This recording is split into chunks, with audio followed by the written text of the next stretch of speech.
If you want to use more complicated things like digital components and modules, the best option is to use what we call a library.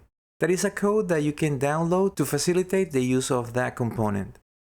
There are many libraries for all sorts of things that you can easily find online or even inside the Arduino IDE in the library manager. For example, we can try the temperature and humidity sensor DHT11, which is very popular and cheap. It only requires power and the output connected to a single pin that for this example we use pin 4.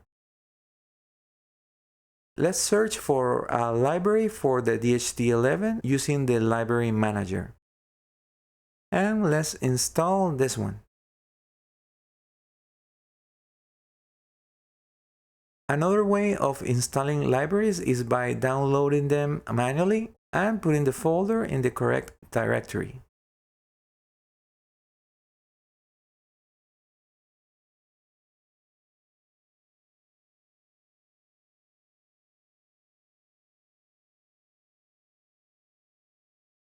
The libraries usually come with examples, so you can either use that or use my example here.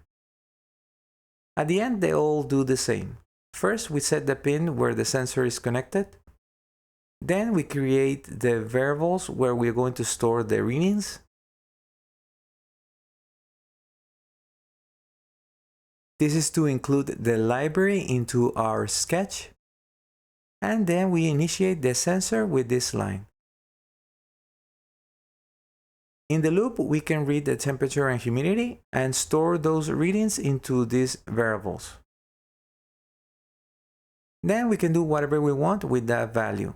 Like for example, print it into the serial monitor. You can later take all this and adapt it to your own project and even print the values to a display. But that's a subject for the next video.